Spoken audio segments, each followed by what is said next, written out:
Once there was a very poor man. His name was Haamdaanee. He begged from door to live. Sometimes he took things before people gave them.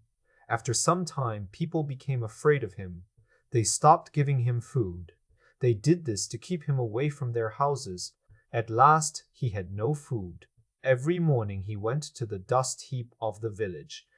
There he tried to find and eat small millet seeds. One day he was scratching in the dust heap. He found a dime. He tied it in a corner of his torn dress. Then he went on looking for millet seeds.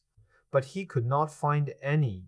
"Oh, well," he said, "now I have a dime.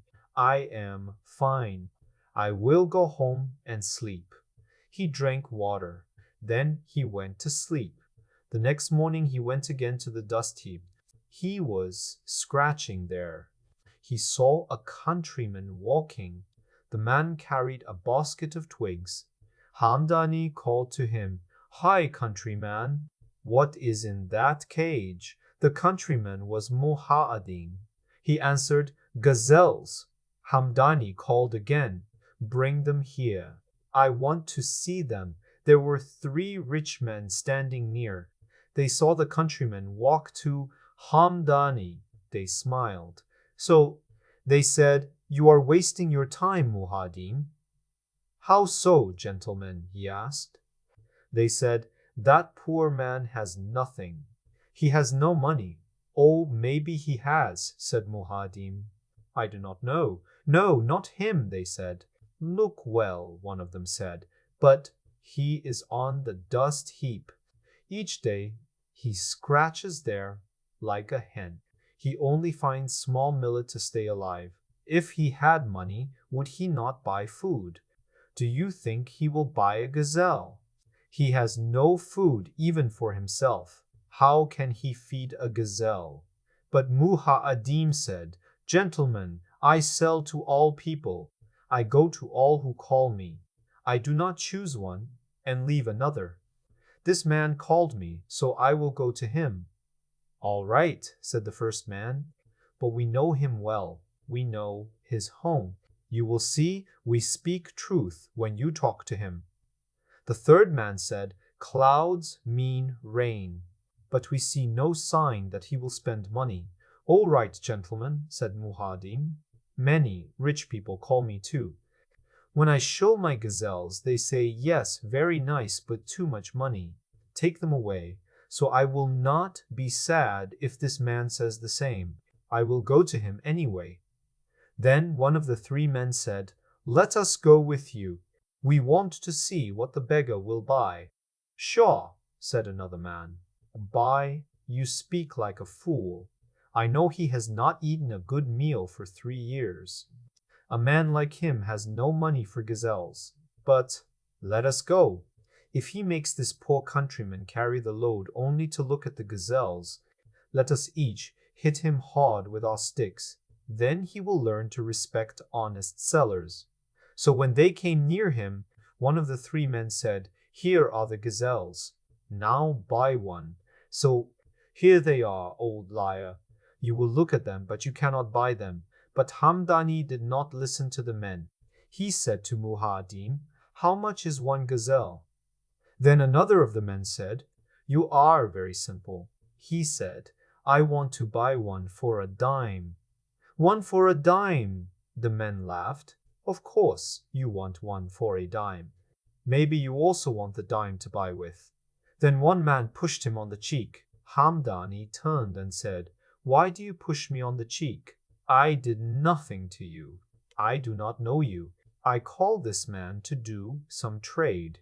You are strangers, and you come to spoil our trade." He opened the knot in the corner of his torn coat. He showed the dime. He gave it to Muhadim. He said, "Good man, please give me 1 gazelle for this." Then the countryman took a small gazelle out of the cage. He gave it to Haamdaanee. He said, "Here, master, take this one. I call it Ki Jipa." Then he turned to the 3 men. He laughed and said, "Ha! How is this? You with your white robes, turbans, swords, daggers, and sandals. You rich gentlemen said this man was too poor to buy, but he has bought a gazelle for a dime, and you fine men, I think, do not have enough money to buy even half a gazelle, if the price was 5 cents. Then Muhadim and the three men went away in different ways.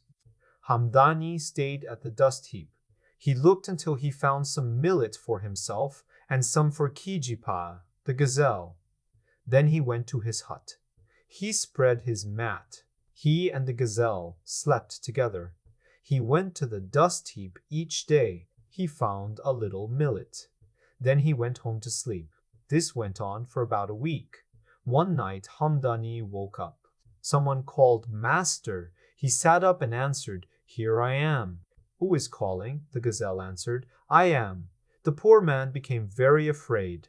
He did not know if he should faint or run away.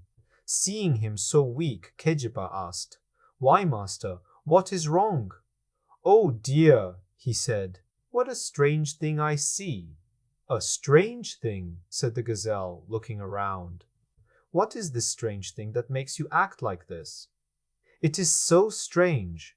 I can hardly believe I am awake," said the man. "Is that all?" "There are many more strange things than that. But now listen. I will tell you why I called you." "Of course I will listen," said the man. "I must listen." "Well, it is like this," said Kijipa. "I have let you be my master.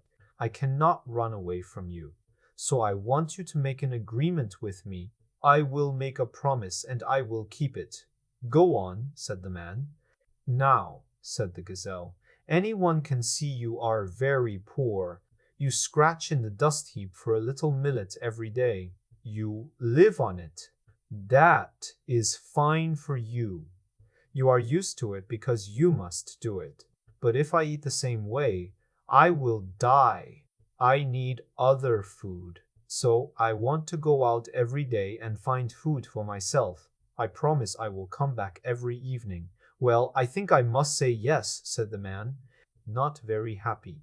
It was now morning. Kejipa jumped up and ran out of the door. Haamdaanee ran after him. The gazelle ran very fast. His master stood and watched until Kejipa was gone. Then tears came to his eyes. He lifted his hands and cried, "Oh, my mother." Then he cried, "Oh, my father." Then he cried, "Oh, my gazelle." They told him he was a fool, an idiot, and a useless man. One man said, "You stayed at that dust heap for a long time, scratching like a hen, until luck gave you a dime. But you were not wise enough to buy good food. You had to buy a gazelle. Now you let it run away. Why do you cry? You made all this trouble yourself." These words gave no comfort to Haamdaanee. He went back sadly to the dust heap. He found a few grains of millet. Then he returned to his hut. It looked poorer and more empty than ever. At sunset, Kijipa came back walking fast. The beggar was happy again. "Didn't I promise you? When you bought me, you gave all the money you had in the world. It was only a dime, but it was everything. Why should I make you sad? I cannot do that. If I go for food, I will always come back in the evening." The neighbors saw the gazelle go out every morning and come back every evening. They were very surprised. They began to think that Haamdaanee was a wizard. This going and coming lasted for 5 days. Every night, the gazelle told his master about the fine places he had gone to and the much food he had eaten. On the 6th day, the gazelle was eating near some thorn bushes in a thick forest. He scratched the grass near a big tree. There he found a huge diamond, shining very bright. "Oh ho," said Kijipa, very surprised. "This is real treasure. It is worth a kingdom. If I take it to my master, he will be killed. He is a poor man. If people ask him, 'Where did you get it?' and he says, 'I found it,' they will not believe him. If he says, 'It was given to me,' they will not believe him either. I must not bring trouble to my master. I will find a strong man. He will use it well. So Kejipa went through the forest with the diamond in his mouth. He ran and ran, but he found no town that day. He slept in the forest. At dawn he rose and ran again. The second day passed the same way. On the third day, the gazelle ran from dawn until about 8 or 9 o'clock. Then he saw houses, first small, then bigger. He knew a town was near. Soon he came into the main street of a great city. The street led straight to the Sultan's palace. He ran as fast as he could. People on the street stopped to watch. They saw the strange sight of a gazelle running quickly with something in green leaves between its teeth. The Sultan was sitting at the door of his palace. Kejipa stopped a little way off. He dropped the diamond from his mouth. He lay down beside it, breathing fast, and called out, "Ho, there! Ho, there!" People in that land always call this before they enter a house. They wait outside until someone answers. After he called many times, the Sultan said to his servants, "Who is calling so much?" One servant answered, "Master, it is a gazelle." "It is calling, 'Ho, there! Ho, ho!'" said the Sultan. "Ho, ho! Tell the gazelle to come near." Then 3 servants ran to Kejipa. They said, "Get up. The Sultan tells you to come near." So the gazelle stood up. He picked up the diamond. He walked to the Sultan. He put the jewel at the Sultan's feet. "Come closer." The Sultan told his servants to bring a carpet and a big cushion. He asked the gazelle to sit and rest on them. The gazelle said he was fine as he was, but the Sultan insisted, so Kejipa had to sit as an honored guest. Then they brought milk and rice. The Sultan waited until the gazelle had eaten and rested. At last, when all was finished, the Sultan said, "Now, my friend, tell me the news you bring." Kejipa said, "Master, I am not sure you will like my news. The truth is, I was sent here to insult you. I was sent to pick a quarrel with you. I am here to propose a family alliance with you." The Sultan said, "Oh, for a gazelle, you surely know how to talk.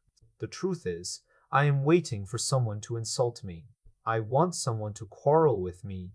I am eager for a family alliance." "A messenger?" the Sultan said. "Not at all." "Well," said Kejipa, "look at the pledge I bring." He dropped the diamond, wrapped in leaves, into the Sultan's lap. The Sultan opened the leaves. He saw the great shining jewel. He was very surprised. At last he said, "Well, I have brought this pledge," said the gazelle, "from my master, Sultan Darai. He heard you have a daughter. He sent this jewel. He hopes you will forgive him for not sending something better than this small thing," said the Sultan to himself. "He calls this a small thing." Then to the gazelle he said, "That is all right. I am pleased. Sultan Dara has my permission to marry my daughter. I do not want any gift from him. Let him come with empty hands. If he has more small things, let him leave them at home. This is my message. Make it very clear to your master." The gazelle said he would explain it well. He added, "Now, master, I take my leave. I go straight to our town." Parted. In the meantime, Haamdaanee had a very hard time. Kejipa had gone away. He walked around the town crying, "Oh, my poor gazelle!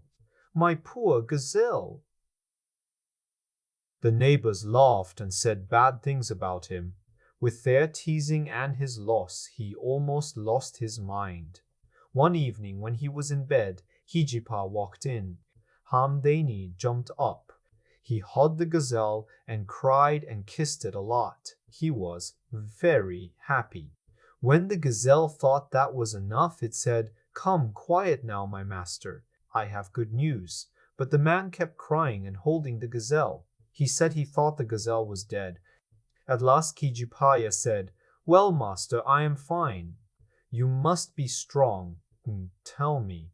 I will do what you ask. If you tell me lie on your back so I can roll you down the hill, I would lie down."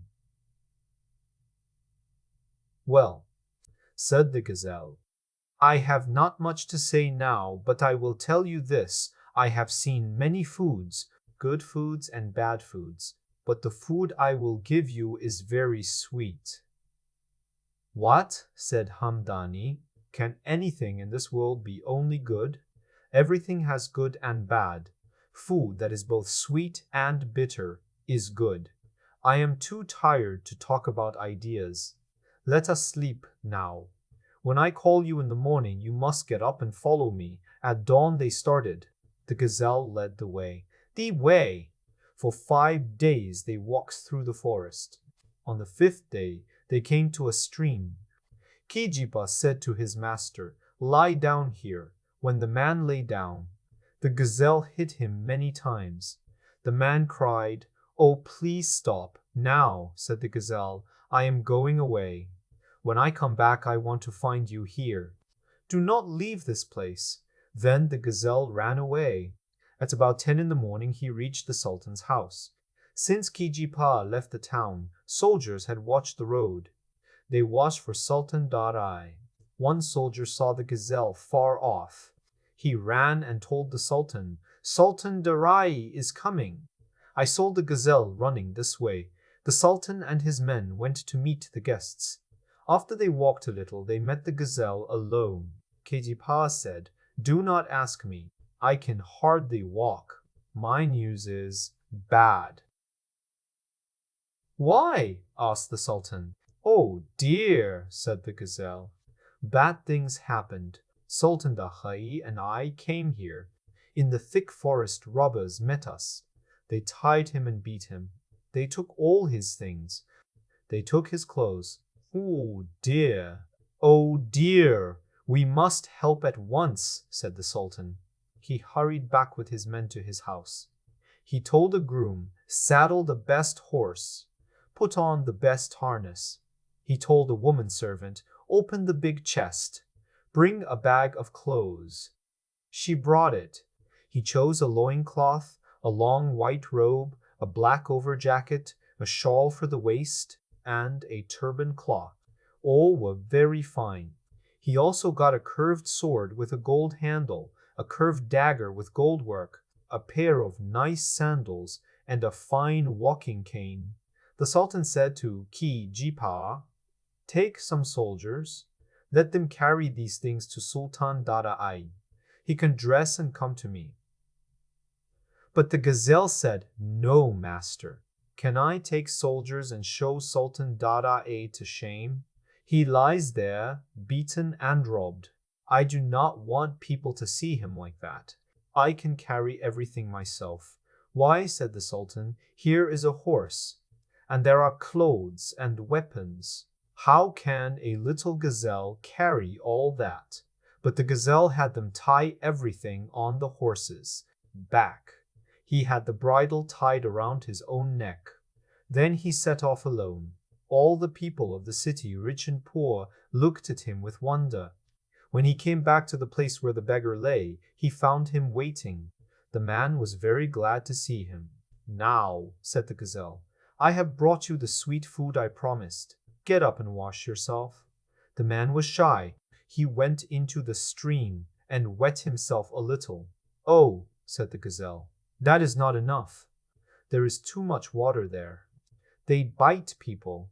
I am very afraid of them." "Oh well," said Kijipa, "do what you can in the stream. But rub your body well with earth. And please clean your teeth with sand." Soon he looked much better. Then the gazelle said, "Quick, put on these clothes. The sun has gone down. We should have started earlier." So the man put on the fine clothes the Sultan sent. Then he got on the horse. They started off, the gazelle running ahead. After some time, the gazelle stopped. He said, "Look, now nobody would know you are the man who scratched in the dust heap yesterday. Even if we went back to our town, the neighbors would not know you. Your face is clean. Your teeth are white. You look good." But I must warn you, where we go, I have found the Sultan's daughter for you to marry with all the wedding gifts. You must be quiet. That is fine for me. Do you know your name? Asked the gazelle. Of course, said the man. Really? What is it? My name is Haamdaanee. No, laughed Kijipa. Your name is Sultan Darai. Oh, is it? Said the man. That is good. So they went on again. Soon they saw soldiers running in all directions. 14 soldiers joined them to guard them. Then they saw the Sultan and the viziers and the emirs and the judges and the great men of the city all coming to meet them. Now, said Kijiba, get down from your horse and greet your father-in-law. He is in the middle wearing the sky blue coat. All right, said the man.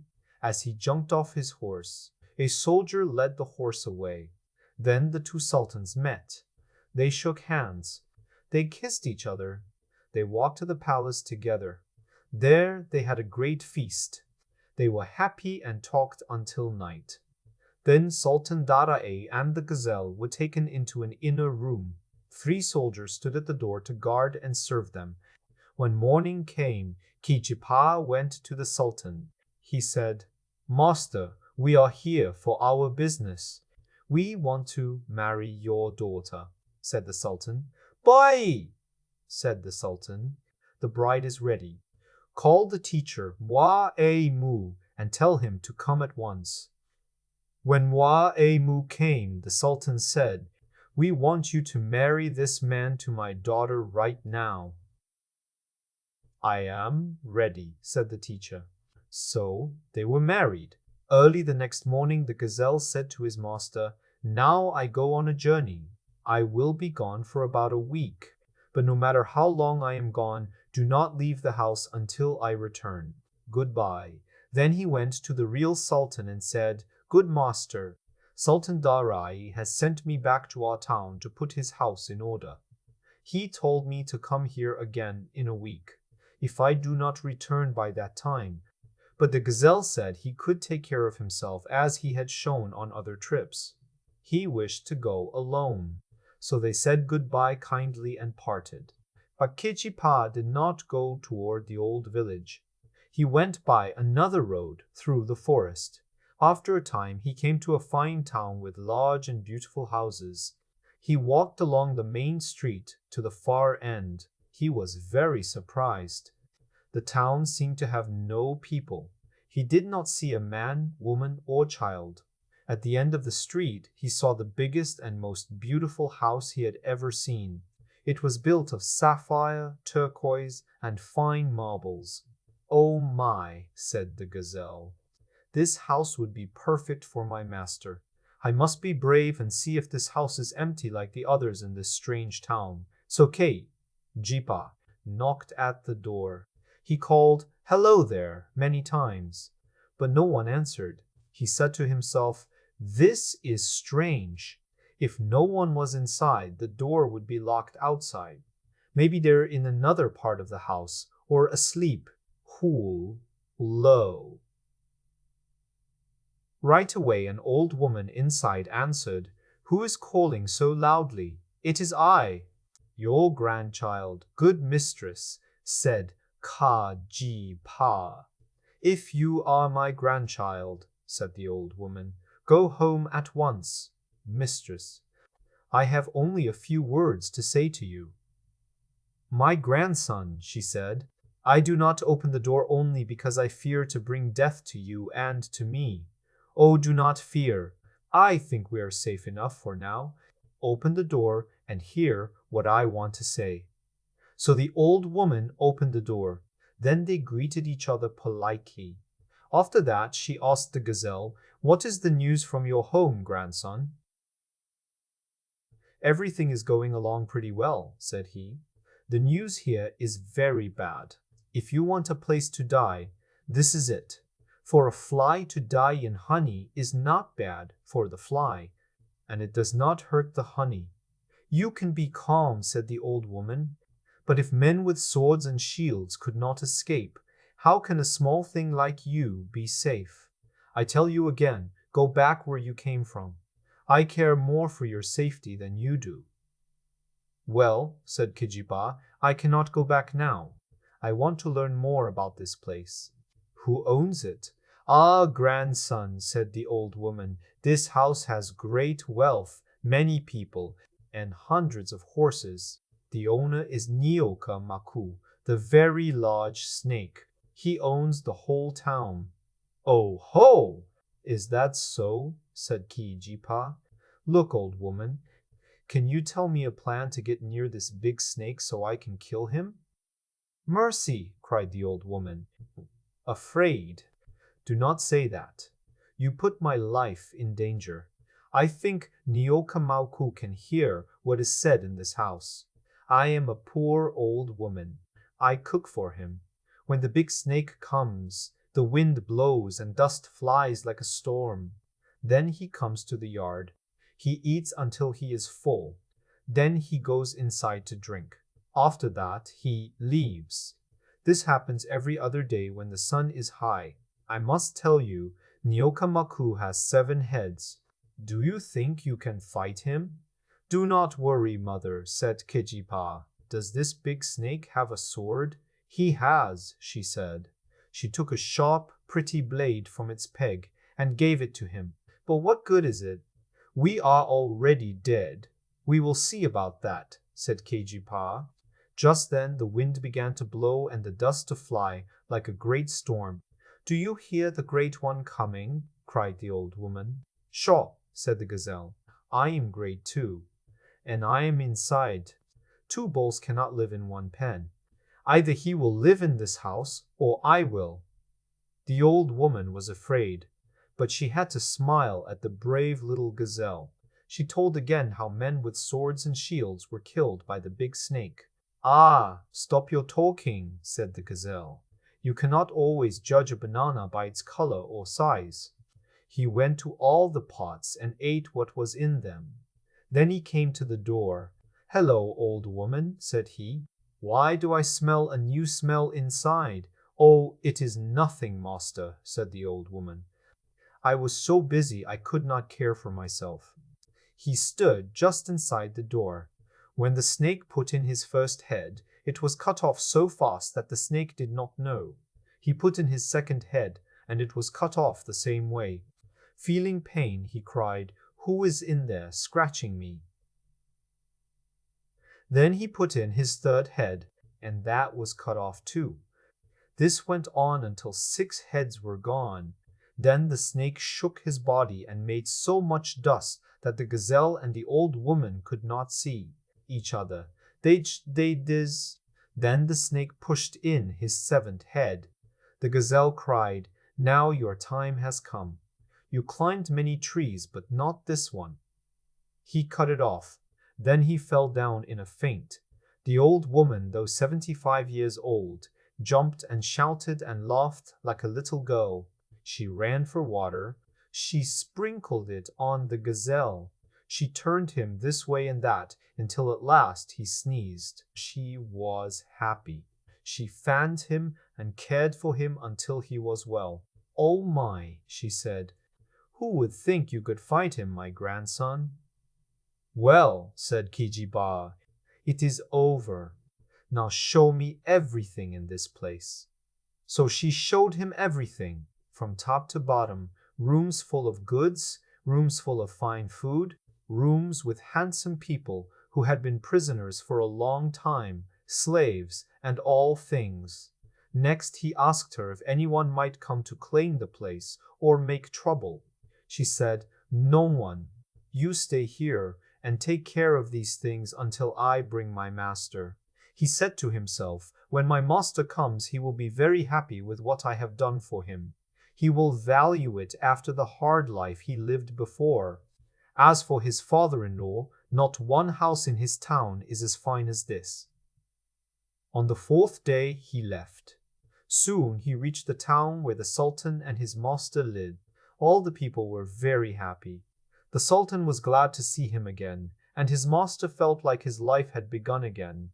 After things became quiet, Kijipa told his master, "You must be ready to go with your wife to your new home after 4 days." Then he went to the Sultan and said, "Sultan Dara'ai wants to take his wife to his own town in 4 days."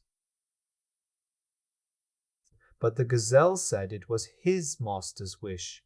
At last they agreed. On the day of leaving, a large company came to go with Sultan Dara'ai and his bride. There were the bride's women, slaves, horsemen, and Kijipa leading all of them. They traveled 3 days. At noon, they rested. In the evening, about 5 o'clock, they stopped to eat and sleep. In the morning, at dawn, they ate and started again. All this time the gazelle took little rest. He went among the whole company, from the ladies to the slaves, and made sure all had food and were comfortable. So all the people loved him and valued him very much. On the 4th day in the afternoon, many houses came into view. Some people showed them to Ki Jipa. "Yes," he said, "that is our town. That house you see is the palace of Sultan Darai." So they went on. All the company entered the yard. The gazelle and his master went into the house. When the old woman saw Kijipa, she began to dance and shout, just as when he killed Neokamaku. She took his foot and kissed it. But Kijipa said, "Old lady, leave me alone," said the gazelle. "The one who must be honored is my master, Sultan Dara'ai. Kiss his feet. He must always have the first honor." The old woman said she was sorry for not knowing the master. Then Sultan Dara'ai and the gazelle went to look around. The Sultan ordered all the prisoners to be set free. He told the horses to be sent to the field. He told the rooms to be cleaned and the furniture to be dusted. Servants worked to prepare food. Then everyone was given rooms, and all were happy. After some time, the ladies who came with the bride wanted to go back to their homes. Kaiji Pa asked them not to hurry, but after a while, they left. The gazelle gave each one gifts. They loved the gazelle much more than his master. Then life became quiet and normal again. One day the gazelle said to the old woman, "My master acts in a strange way. I have only done good for him. I came to this town and faced many dangers. When all was finished, I gave everything to him. But he never asked me, 'How did you get this house? How did you get this town? Who owned this house? Did you rent these things or did someone give them to you? Where are the people who lived here? I don't understand him.' And more, though I did all this good, he never did one good thing for me. Nothing here is really his. He never saw such a house or town in his life. He does not own any of it. I think the old saying is true. If you want to do someone good, don't do too much. Do him a little harm sometimes, and he will value you more. But I have done all I can. I would like to see him do something for me." The next morning the old woman woke early. The gazelle was calling, "Mother, mother." She went to him and saw he was sick. His stomach hurt, he had fever, and all his legs ached. "Go," said he, covered with a striped silk scarf from India. "Well," said the master, "what do you want, old woman?" "Oh, my master," she cried. "What is wrong with him? All his body pains him." "Go and get some of that red millet, the one too common for us, and make him some porridge." "Gracious," cried his wife, looking at him in surprise. "Do you want her to give our friend food that even a horse would not eat, no matter how hungry? This is not right of you." "Ah, stop," said he. "You are foolish. We eat rice. Is not red millet good enough for a gazelle that cost only a dime? But he is not an ordinary gazelle. He should be as dear to you as the apple of your eye." Then he turned to the old woman and said, "Go and do what I told you." So the old woman went downstairs. When she saw the gazelle, She began to cry and said, "Oh dear! Oh dear!" It took a long time before the gazelle could make her tell what happened upstairs. At last she told him all. Cried she, "Would I say such a thing if it were not true? I believe the old saying was right, but we will give him another chance. Go to him again, tell him I am very sick and I cannot eat that porridge." So she went upstairs again. She found the master and mistress by the window, drinking coffee. The master looked around and saw her. He said, "What is it now, old woman?" She said, "Master, Keejeepaa sent me." "Keep quiet. Sit still. Shut your eyes. Stop your ears with wax. Then, if that gazelle tells you to come, say your legs are stiff. If he tells you to listen, say your ears are deaf. If he tells you to look, say your eyes are blind." She stood still and stared. She could not move. His wife's face grew sad. Tears came to her eyes. "You idee!" Seeing this, her husband said sharply, "What is the matter with you?" "Daughter of a sultan," the lady said, "a man's madness is his own ruin. Why do you say that?" "Mistress," he asked. "Ah," she said, "I am sad, my husband, about how you treat Keejeepaa. When I say a kind word for the gazelle, you do not like it. I pity you." Shouted. "Advice is a blessing if it is taken well," she said. "A husband should talk with his wife, and a wife with her husband. Then they are both blessed." "Oh, stop," he said, angry. "You have lost your mind. You should be chained up." Then to the old woman he said, "Do not mind her. Tell the gazelle to stop bothering me and acting like a sultan. I cannot eat, I cannot drink, I cannot sleep, because that gazelle worries me with his messages. First the gazelle is sick. Then the gazelle does not like his food. If he likes to eat, let him eat. If he does not like to eat, let him die and be out of the way. My mother is dead, my father is dead, and I still live and eat. Shall I be put out of my way by a gazelle I bought for a dime that tells me he wants this and that? Go and tell him to learn how to behave to his betters." The old woman went down and found the gazelle bleeding at the mouth and very ill. She could only say, "My son, the good you did is all lost. Be patient." The gazelle wept with the old woman when she told him what had happened. He said, "Mother, I am dying. I die not only from sickness." She went up and found Darai chewing sugarcane. She said, "Master, the gazelle is worse. We think he will die soon," he answered. "Have I not told you enough not to trouble me?" Then his wife said, "O husband, will you not go down and see the poor gazelle? If you will not go, let me go. He never gets one good thing from you." But he turned to the old woman and said, "Go and tell that nuisance of a gazelle to die 11 times if he wishes. Now, husband." The lady said again, "What has Keejeepaa done to you?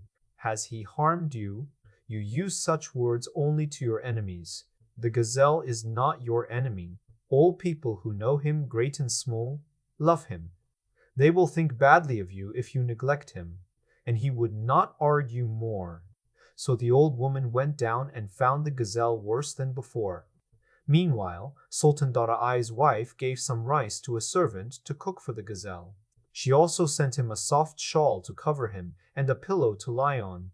She sent a message too, saying that if he wished, she would ask her father's best doctors to come and help him. But all this was too late. Just as these good things came, Keejeepaa died. When the people heard he was dead, they cried loudly and were very sad. But when Sultan Darai heard the reason, he was angry and said, "Why do you make as much noise as if I were dead? All this is over a gazelle that I bought for a dime." But his wife said, "Husband, it was this gazelle who asked for me from my father. He brought me from my father's house. My father gave me to him. He gave you all the good things you have. You own nothing that did not come from him. He did everything for you, but you gave him no kindness. And now he is dead. You told people to throw him into the well. Leave us alone so we may weep." Then the lady wrote a letter to her father to come at once. She sent it by fast messengers. When her father got the letter, he came quickly with his men to see her. When they came and heard that the gazelle was dead and thrown into the well, they cried a lot. The sultan, the vizier, the judges, and the rich men all went down into the well. They brought up the body of Kijipa. They took it and buried it. That night, the lady dreamed she was at her father's house. When morning came, she woke and found she was in her own bed, in her own town again.